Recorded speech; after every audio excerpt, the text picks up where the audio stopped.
축복된 가을절기 대속제일 대성회가 돌아왔습니다. 안녕하세요. 절기 축복 많이 받길 바랍니다.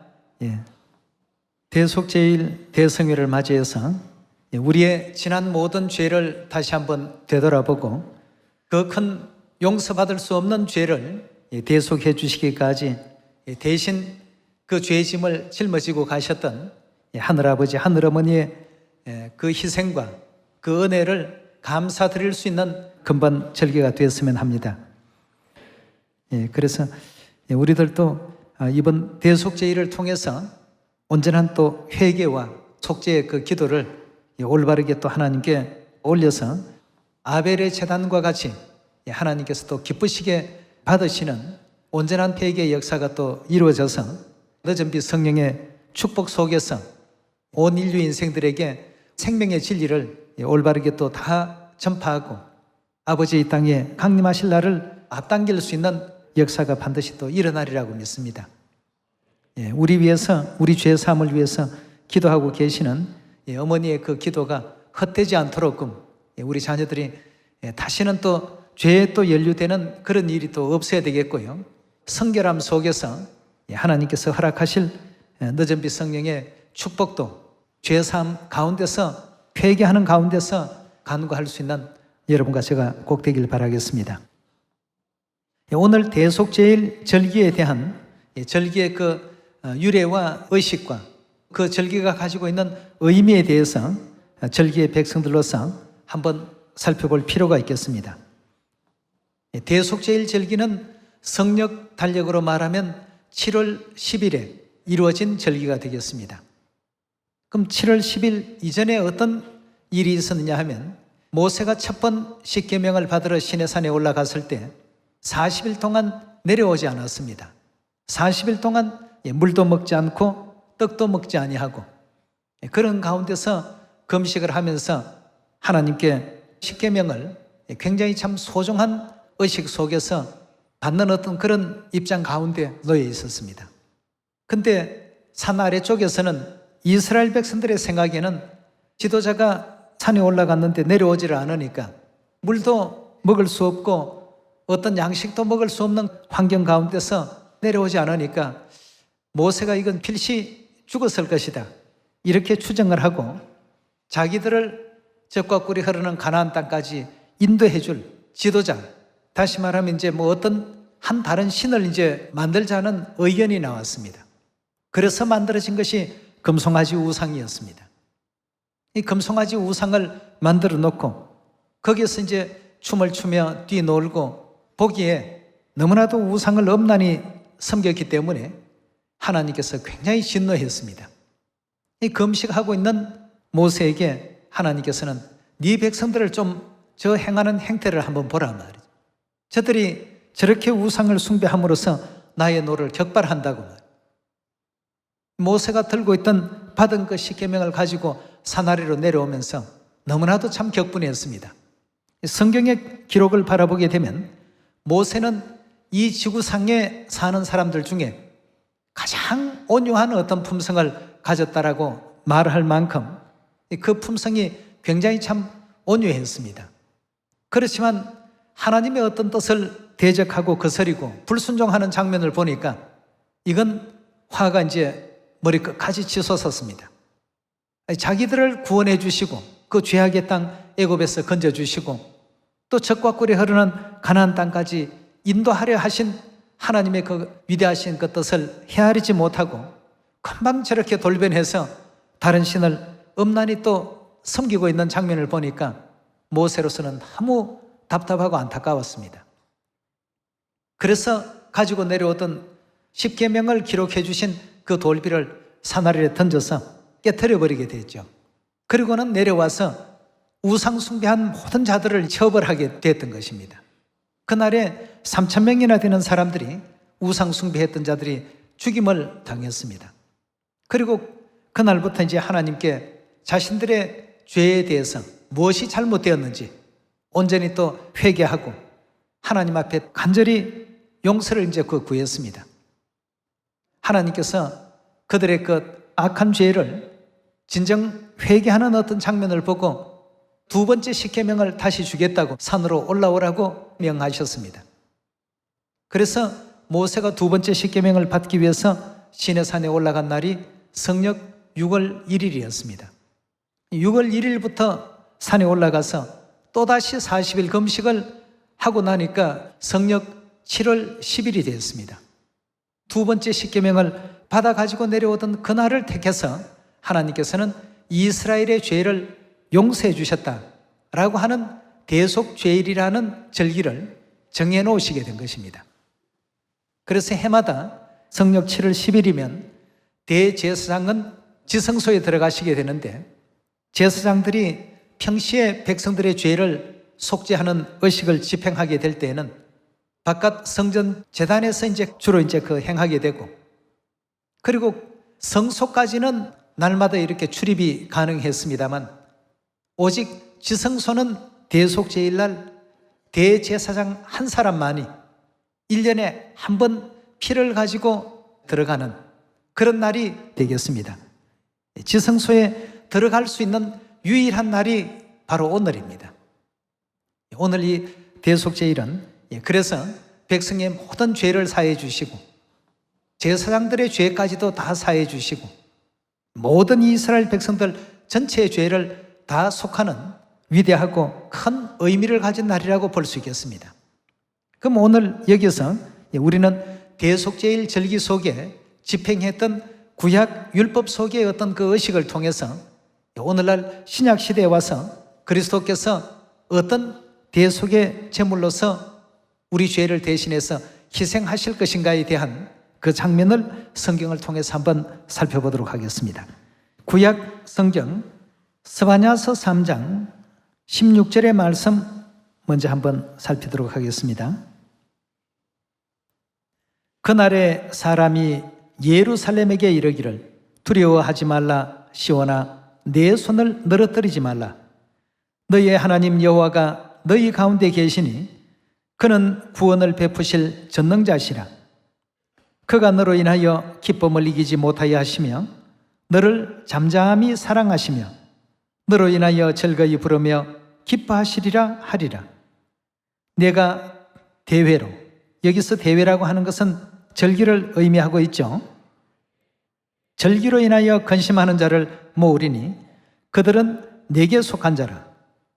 너희의 치욕이 그들에게 무거운 짐이 되었느니라. 그때 내가 너를 괴롭게 하는 자를 다 벌하고 저는 자를 구원하며 쫓겨난 자를 모으며 온 세상에서 수욕받는 자로 칭찬과 명성을 얻게 하리라. 내가 그때 너희를 이끌고 그때 너희를 모을지라. 내가 너희 목전에서 너희 사로잡힘을 돌이킬 때에 너희로 천하 만민 중에 명성과 칭찬을 얻게 하리라. 나 여호와의 말이니라 그랬습니다. 결국 하나님께서는 이 마지막 시대의 예언 가운데서 어떻게 하면 절기를 올바르게 지킬 수 있을까 하고 생각하는 그런 모든 사람들을 다 모으신다고 했습니다. 그런 백성들을 찾으시고 그런 백성들을 모아서 죄사함도 받게 하시고 구원도 받게 하시고 영생에 이르게 하기 위해서 절기의 백성들을 찾고 계시는 가운데 있습니다. 그럼 오늘 이 대속죄일도 절기 중에 한 부분인데요, 우리 레위기 23장을 통해서 대속죄일 그 일자에 대해서 잠시 한번 살펴보도록 하겠습니다. 레위기 23장 4절의 말씀 함께 보도록 하겠습니다. 23장 4절의 말씀 보시면 기한에 미쳐 너희가 공파하여 성묘로 삼을 여호와의 절기는 이러하니라.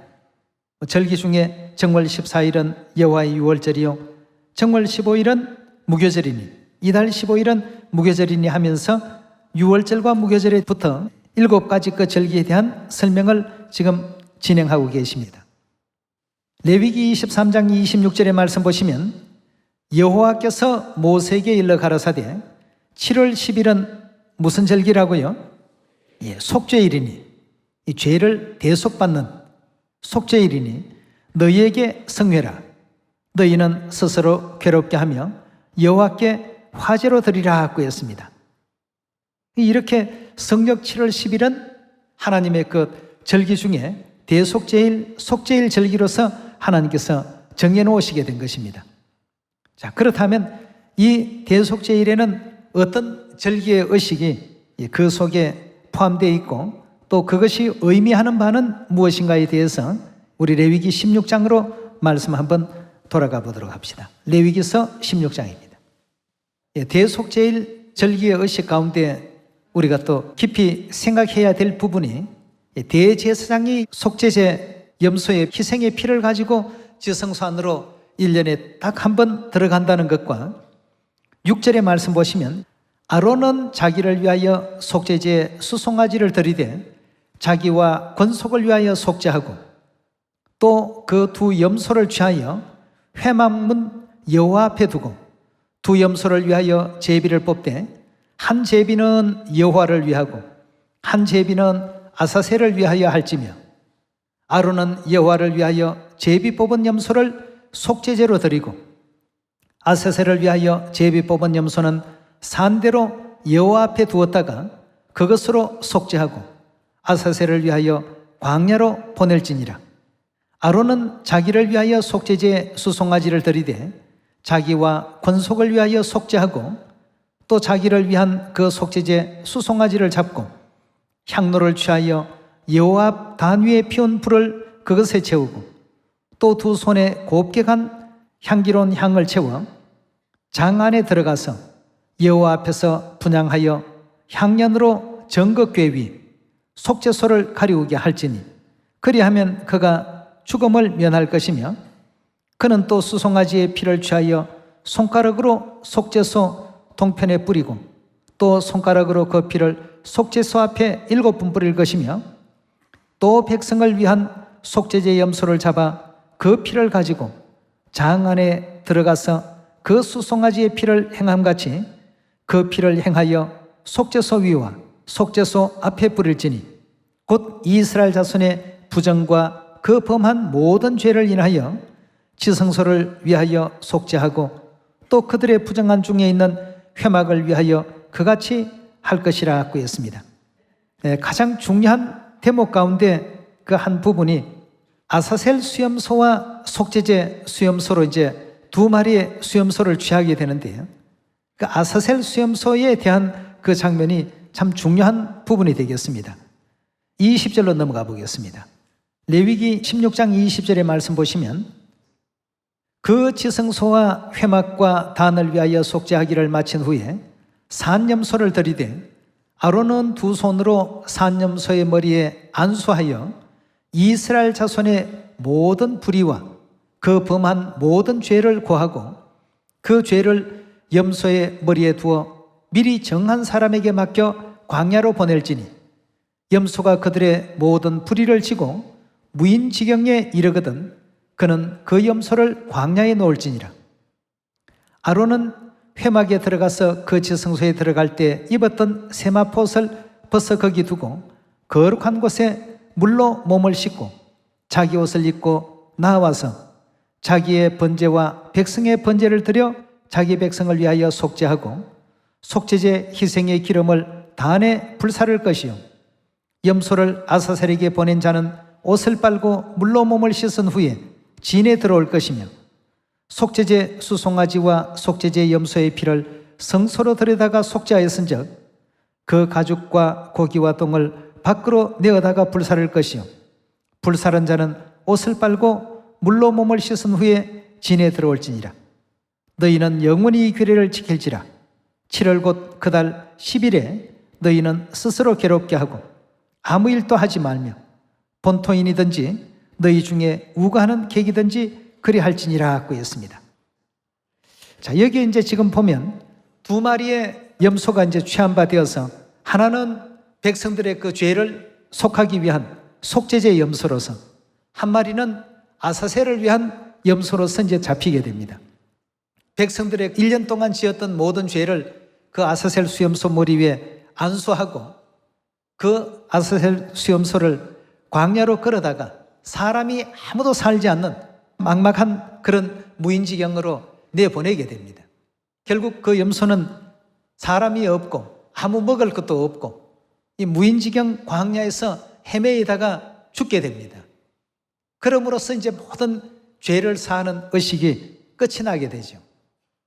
이것은 그럼 장차 우리에게 무엇을 알려주시려고 구약의 이 율법 속에 이런 어떤 의미를 담아 놓으셨는가를 다시 한번 바라보시면, 간략하게 얘기하면 백성의 모든 1년 동안 지었던 죄는 전부 성소로 옮겨지죠. 백성들이 죄를 지으면 내가 죄를 지었으니까 내 죄를 용서해 주십시오 하고 대신 속죄 제물을 제사장들에게 가져옵니다. 그럼 제사장은 그 사람의 죄 대신해서 그 짐승을 이제 잡게 되죠. 그 짐승을 희생을 시킵니다. 희생을 시킨 그 피를 그 제단 뿔에 바르거나 뿌리거나 하는 것이 1년 내내 그런 것이 날마다 발생하게 됩니다. 그럼 그 모든 1년 동안 백성들의 그 죄가 임시 성소로 옮겨오게 되는 입장이 되는데요. 백성들의 그 죄가 성소에 옮겨졌다가 바로 대속죄일 날 아사셀 수염소에게 전부 옮겨줍니다. 그럼 아사셀 수염소는 그 죄를 가지고 광야로 헤매다가 결국 죽게 됨으로써 백성들의 죄가 다 소멸되는 이런 진행 과정이 있었습니다. 그럼 이런 어떤 그 구약의 율법을 하나님께서 그냥 막연하게 세워놓은 것이 아닙니다. 결국 우리가 지었던 모든 죄는 우리를 대신한 속죄의 어떤 희생제물이 되어주신 아버지 어머니께 전가되고, 그래서 속죄의 희생 그 제물도 하나님을 표상했고, 또 그 죄를 그대로 또 1년간 가지고 있었던 성소도 하나님을 표상하고 있습니다. 그럼 결국 그 모든 죄가 누구에게 다 넘어가느냐 하면 마귀 아사셀에게 전부 이제 넘겨진 바 되어서 그 죄를 처음 이제 그 발생시켰던 그 발생자에게 전부 최후에 넘겨줌으로 말미암아 영원한 지옥의 그 형벌을 받고 사단이 이제 죽음으로 멸함을 받음으로 말미암아 결국 모든 죄의 내용들은 완전하게 소멸이 되는 것으로, 이렇게 이제 구약의 제사 의식 속에 하나님의 어떤 깊은 의미를 내재시켜 놓으셨습니다. 우리 그런 내용을 성경에서 이제 하나하나 찾아보도록 하겠습니다. 예레미야서 17장 다 같이 한번 열어봅시다. 예레미야 17장 12절의 말씀 보시면, 영화로우신 보좌여 원시부터 높이 계시며 우리의 성소이시며 이스라엘의 소망이신 여호와여, 무릇 주를 버리는 자는 다 수치를 당할 것이라. 무릇 여호와를 떠나는 자는 흙에 기록되리니 이는 생수의 근원이신 여호와를 버림이니라 하고 했습니다. 여기 지금 보니까 13절에 뭐라고 했습니까? 이스라엘의 소망이신 여호와라고 하셨고, 12절에 보시면 우리의 성소라 하고 이렇게 하나님에 대해서 표현하고 있습니다. 결국 이스라엘의 모든 죄가 구약의 성소로 임시 옮겨진 바 되었던 것처럼 우리의 모든 죄도 역시 하나님께로 임시 이제 옮겨진 바 되어서 하나님께서 우리 대신해서 죽어주시고, 그 죄는 결국 사단에게 넘겨주시는 절차가 신약에서 그리스도의 십자가의 희생으로 표현되고 있습니다. 자, 그래서 예레미야 17장에서는 성소의 실체가 바로 하나님이시라는 사실을 일깨워주고 있고요. 또 요한복음 1장 다 같이 한번 열어봅시다. 요한복음 1장 29절의 말씀 보시면, 이튿날 요한이 예수께서 자기에게 나오심을 보고 가로되, 보라, 세상 죄를 지고 가는 하나님의 어린 양이로다 하고 했습니다. 역시 우리 모든 죄를 짊어지고 가시는 그분이 바로 그리스도시다는 사실을 우리에게 또 가르침을 주고 있는 대목입니다.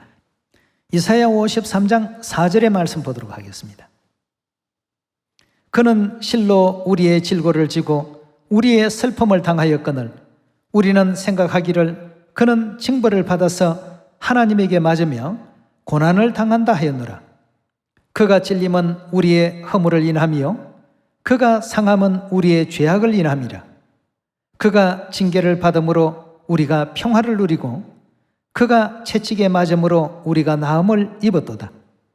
우리는 다 양 같아서 그릇 행하며 각기 제 길로 갔거늘 여호와께서는 우리 무리의 죄악을 그에게 담당시키셨도다 하고 이렇게 표현하고 있습니다. 결국 구약의 이스라엘 백성들의 그 죄는 속죄 수염소에게 일시간에 또 넘겨진 바 되었다가 또 수염소의 죽음으로 말미암아서 그 죄가 성소로 넘어갔다가 성소에서 아사셀 수염소에게 넘어가서 아사셀 수염소가 광야 산중 사막으로 헤매이다가 결국 이제 죽게 됨으로 말미암아서 모든 어떤 죄가 이제 그 소멸되는 과정을 구약 율법 속에서 그렇게 묘사를 했던 것은 영적 세계 속에 하나님 용서해 주십시오 해서 그냥 기도 한 번 한다고 죄가 소멸되는 것이 아니라 누군가는 그 죄에 대한 책임을 져야 된다는 것입니다. 누군가는 책임을 져야 됩니다. 우리 죄는 우리가 책임을 져야 마땅한데 우리 죄는 알고 보니까 결국 하나님께서 다 책임을 져주셨다는 것입니다. 우리가 서 있어야 될 그런 십자가의 그 자리에 하나님께서 계셨고 우리가 채찍받아야 될 그 자리에 아버지 어머니께서 대신 서 계셔 주셨습니다. 누군가는 그 죄에 대한 대가는 치러야만 했던 것입니다. 그냥 죄가 기도한다고 소멸되거나 사라지는 것이 절대 아닙니다. 그 죄에 대한 어떤 죄값을 아픔을 이제 대신에 누군가는 겪어야만 결국 이제 우리 죄가 사해지도록끔 하나님께서 대속죄일이라는 절기 안에 그런 뜻을 감추어 놓으시고 영적인 것을 깨우쳐 주기 위해서 육적인 절기의식을 그렇게 또 진행시켜 나가셨던 것입니다. 자, 그러면 비단 아버지 한 분만의 희생만 거기에 있었을까? 레위기서를 우리가 바라보게 되면 아버지에 대한 희생만이 아니라 어머니의 그 희생이 거기에 항상 함께 했다는 사실을 우리가 또 살필 수 있습니다. 레위기서 4장 열어보도록 합시다. 레위기서 4장 27절의 말씀 보시면 만일 평민의 하나가 여호와의 금령 중에 하나라도 부지 중에 범하여 허물이 있었다가 그 범한 죄에 깨우침을 받거든 그는 흠없는 무엇을 끌고 가라고 했습니까? 암염소를 끌고 가서 그 범한 죄를 인하여 그것을 예물로 삼으라고 했습니다. 그 속죄하기 위한 예물로 암염소를 끌고 와서 그 범한 죄를 인하여 그것을 예물로 삼아 그 속죄제 희생의 머리에 안수하고 그 희생을 번제소에서 잡을 것이요 그 제사장은 손가락으로 그 피를 찍어 번제단의 뿔에 바르고 그 피 전부를 단 밑에 쏟고 그 모든 기름을 화목제 희생의 기름을 취한 것 같이 취하여 단 위에 불살라 여호와께 향기롭게 할지니 제사장이 그를 위하여 속죄한즉 그가 사함을 얻으리라 하고 했습니다. 평시의 죄를 이런 식으로 전부 사했습니다.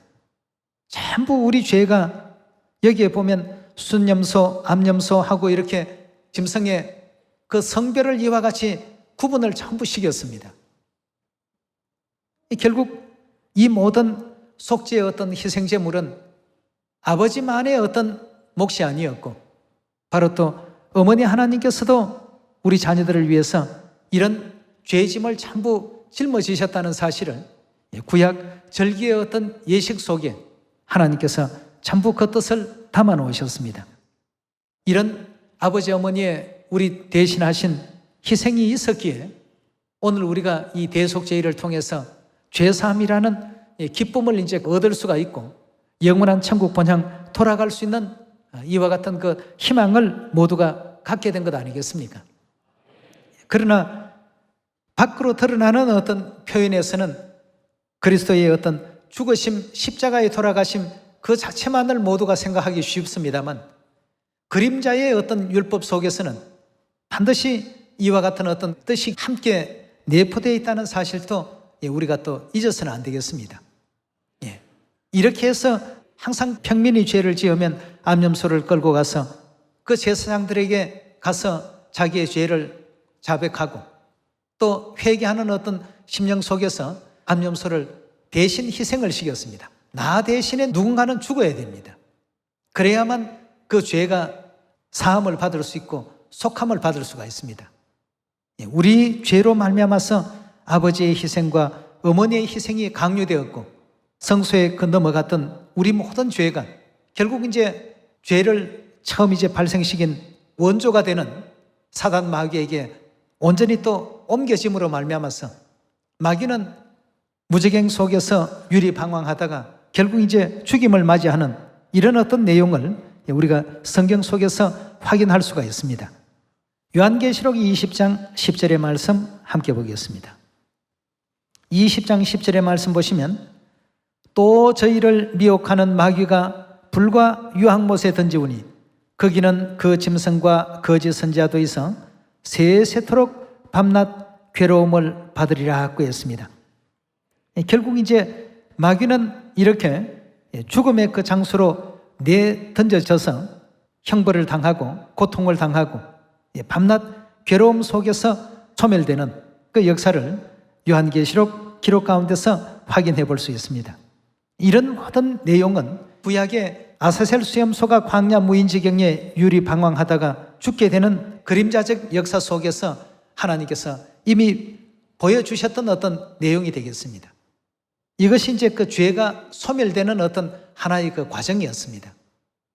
그러니 우리가 자꾸만 죄 가운데 연루가 되고 죄를 발생시키고 죄와 더불어서 함께 생애하게 된다면 그것은 곧 하늘아버지 하늘어머니께 날마다 더 많은 괴로움과 고통을 안기는 이와 같은 일이 된다는 것을 다시 한번 생각하시면서 오늘 이 대속죄를 통해서 우리 시온의 모든 죄와 허물들, 또 우리가 알게 모르게 지었던 죄와 허물들, 하늘에서도 죄를 짓고 도피성리 지구까지 쫓겨내려온 우리들입니다.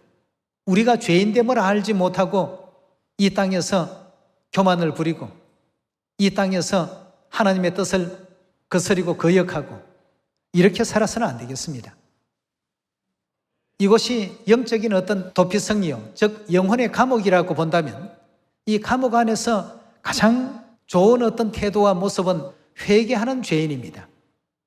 회개하면서 날마다 자신의 지난 어떤 시간들을 반성하고 내가 왜 그런 죄에 연루가 되었을까? 내가 왜 그랬을까? 앞으로 다시는 그런 일을 저지르지 말아야지. 이렇게 회개하는 죄수들을 모범수라고 해서 속히 이렇게 석방하는 제도가 있지 않습니까?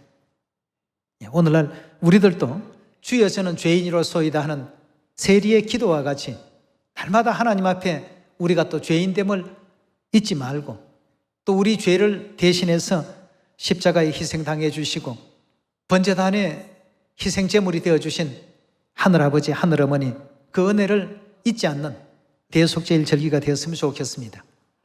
그렇게 해서 우리만의 어떤 속죄와 회개로 끝날 것이 아니라 아직도 무엇 때문에 이 땅에 내려와서 살고 있는지 우리가 왜 이 땅에 태어났는지조차 존재의 의미를 이해하지 못하고 살아가는 온 인류 인생들에게 당신들은 하늘나라에서 죄를 짓고 이 땅에 내려온 범죄한 천사들이니까 회개하고 하늘 본향으로 다시 돌아갑시다 전할 수 있는 여러분과 제가 꼭 되시기를 바라겠습니다.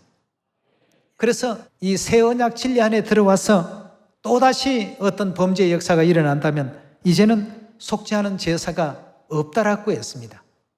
더 이상은 이제 죄사함 이런 어떤 그 기회는 있을 수가 없습니다. 허락받은 대속의 크신 은혜 끝까지 붙드시고 잃어버리지 않는 여러분과 제가 꼭 되시기를 부탁드리면서 오늘 말씀 이것으로 마치도록 하겠습니다. 감사합니다.